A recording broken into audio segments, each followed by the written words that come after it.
सीमेवर लढणाऱ्या त्या जवानांना आणि रात्रंदिवस शेतामध्ये राबून या देशाला पोचणाऱ्या या देशाच्या पोशिंद्यांना प्रथम मानाचा मुजरा.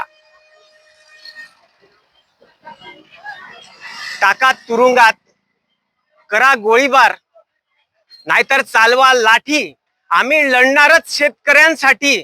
या निस्वार्थीपणे निर्भीडपणे लढणाऱ्या या तमाम आंदोलकांचे पहिल्यांदा मी आभार मानतो, त्यांना प्रणाम करतो. या देशाला स्वातंत्र्य मिळवून देताना गांधीजी आपल्या भाषणामधून लोकांना सांगत की जर काय देशातील शेतकऱ्यांची परिस्थिती सुधारायची असेल, त्यांचं दारिद्र्य दूर करायचं असेल, तर शेतकऱ्यांचं शोषण करणाऱ्या इंग्रजांना इथून हाकललं पाहिजे.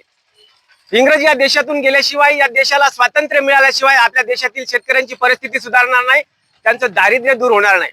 आणि आज देशाला स्वातंत्र्य मिळवून 80 वर्ष होत आहेत, परंतु शेतकऱ्यांची परिस्थिती सुधारली नाही, त्यांचं दारिद्र्य दूर झालं नाही. आणि याचं सर्वात मोठं कारण म्हणजे आपल्या देशातील सरकारी धोरण होय. या देशाला स्वातंत्र्य मिळाल्यानंतर या देशाचे पहिले पंतप्रधान पंडित जवाहरलाल नेहरू यांनी जाहीर करून टाकलं की जर काय देशात उद्योगधंद्याची वाढ करायची असेल तर शेतमालाचे उत्पादन वाढून तो माल स्वस्तात स्वस्त घेता आला पाहिजे. आणि अशा प्रकारे देशाच्या पहिल्या पंतप्रधानापासून शेतकऱ्यांचं शोषण करणाऱ्या धोरणाला सुरुवात झाली आणि त्याचाच परिणाम म्हणजे आजच्या शेतकऱ्यांच्या आत्महत्या आहे. आज आपण पाहतोय की आपल्या देशात रोज कुठे ना कुठे आंदोलने चालूच असतात, परंतु खरंच या देशाला आज सर्वात जास्त जर कुठल्या आंदोलनाची गरज असेल तर ती आहे किसान बचाव या आंदोलनाची.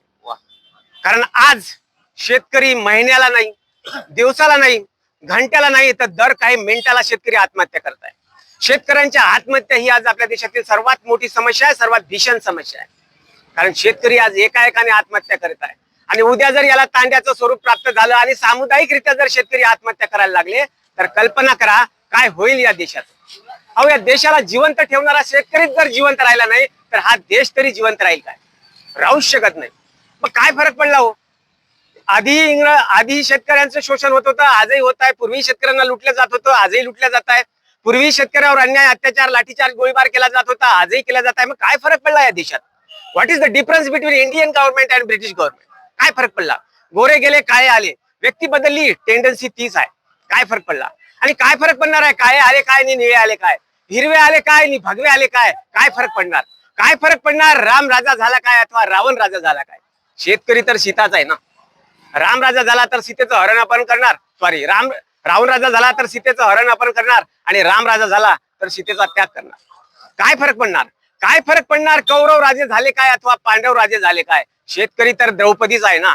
पांडव राजे झाले तर द्रौपदीला जुगारात पणाला लावतील आणि कौरव राजे झाले तर तिचं वस्त्र हरण करतील. काय फरक पडणार? काय फरक पडणार? हिंदू राजे झाले काय अथवा मुसलमान राजे झाले काय? शेतराय झाले आहे, हिंदू राजे झाले तर